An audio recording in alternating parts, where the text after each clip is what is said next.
A automobile breaks through a safety barrier in this episode and dangles perilously from a cliff edge. One of the passengers falls into the water below and is promptly eaten by a group of 14 ravenous sharks. The automobile then starts to fall downhill. Will the other passengers suffer the same brutal demise? Click the like and subscribe buttons. Right. One of the most horrifying and unusual shark attack tales you will ever hear is this one. A group of buddies was leaving for the day. 3 adults and 1 youngster comprised the group. As they drove down Australia's coastline, they piled into the vehicle and chatted merrily. Dover Heights, a charming neighborhood in Sydney's east, was passed by them as they traveled along the road that wound the cliffs. Yet vision was poor on this specific day. The city and the shore were covered in a white blanket of fall fog that had come in off the water. The kid in the back seat started misbehaving as the automobile continued to travel. He couldn't get to anything he had dropped on the ground. The driver attempted to reach into the foot well behind him and pull out the toy to soothe the youngster. For a brief while, he looked away from the road. The decisive second was that one. At the approaching corner, he miscalculated his speed and swerved to the other side of the street. He applied the brakes hard, but it was already too late. The vehicle slammed through the safety net. The car's occupants shouted as it briefly sailed through the air before crashing down a cliff, although it didn't immediately fall into the water. It became stuck on some rocks that protruded from the cliff's edge. The automobile was trapped in a terrifyingly vertical posture by the rocks. Everyone in the room sprang forward in their chairs at the abrupt stop on the rocks. The passenger in the front jumped forward. She crashed through the windshield and plummeted 100 feet to the lake below. She landed on the hard, chilly surface of the just a few seconds later. She is dead and still on top of the water. There were dark figures heading straight towards the lady in the water in a matter of seconds. They came together from all sides, attracted by the loud splash, drawn in by the blood's fragrance. The woman's body was the target of a maniacal assault. When the automobile dangled perilously from the cliff above, witnesses claimed to see 14 sharks thrashing around in the sea. If the passenger hadn't perished on contact, the sharks would have ripped her to pieces in a matter of seconds. The boat was stirring, and the driver could see it. He could see the sea boiling and bubbling as it became crimson. He screamed and attempted to check behind him to see whether the others in the rear of the vehicle were still alive as the lady vanished from view. He was unable to remove the seatbelt because it dug into his chest. He was unable to extricate himself. It had him in its grip. Yet in order to move, he needed some room. Under the pressure, he grew and heard the automobile squeak. Every time he even shifted an inch, the vehicle swung and rocked. It was barely holding on.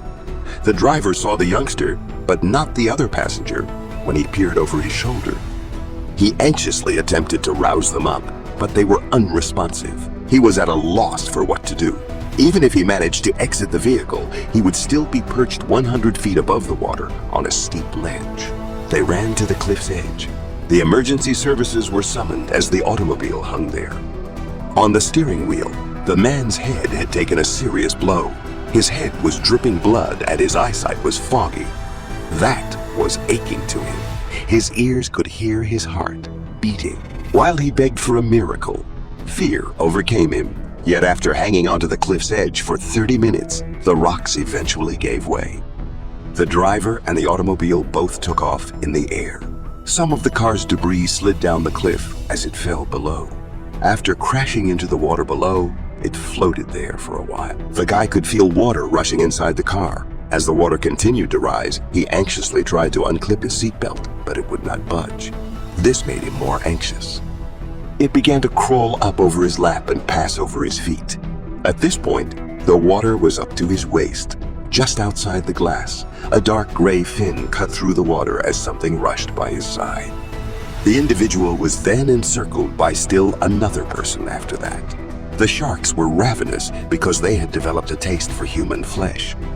The guy pulled on the seatbelt frantically. He was eventually able to release the pressure and unclip it. The automobile had now sunk to the bottom. The only way out was to submerge yourself in the water and swim out through the partially broken windshield. Yet he was aware of what lay underneath. He was completely shocked by the concept. He was aware that the moment he got out of the automobile, he would probably be eaten. Around him, he could hear splashing and thrashing. He swung around. Sharks were attempting to breach the broken rear windows. They were making an effort to reach the two people sitting in the rear seats. He had to go immediately. He had to move quickly. He inhaled deeply, then dove beneath the water while standing close to the car's top. When they swam through the open windshield, the sharks' hazy, shadowy shapes came into view. When he could see no sharks in front of him, he watched as they swam from left to right and back again, circling the boat and searching for a way in. He decided to try for it now. He swam through the broken windshield after kicking off the driver's seat with his feet. Blood poured into the water from the large hole on his skull. Sharks were drawn in by the fragrance. They focused on the wounded victim. He climbed up onto the car's roof after emerging from the water. He mustered all the bravery he had. He jumped from the car's roof and for the water. That was only a few feet away. He was aware that the sharks would attack him at once. He hurriedly pulled himself through the water, kicking his legs and bringing his arms ever closer to the surface. That seemed to last forever. His muscles burned, and he thought his lungs may explode. With each second that went by, he became more and more certain that he would be assaulted. When one of the sharks grabbed him and momentarily shook him about, he was certain that he would soon feel a painful bite. Yet somehow, he did make it there. He clung to the boulders and climbed up onto dry ground. He arrived, and as soon as he turned around, he saw the automobile sink.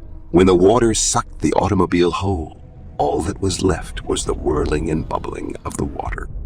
For some time, the sharks followed the automobile below while thrashing and splashing.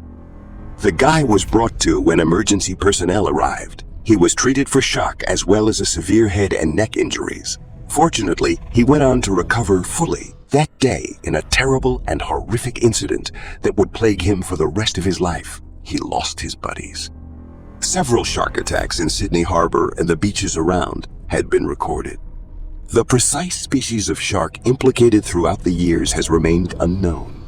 We must keep in mind that the minute we go into the water, we are in their realm, not ours, and at any moment we may simply meet our untimely ultimate ailment. But marine experts suspect that the bull shark may be responsible because they periodically hunt in groups known as schools.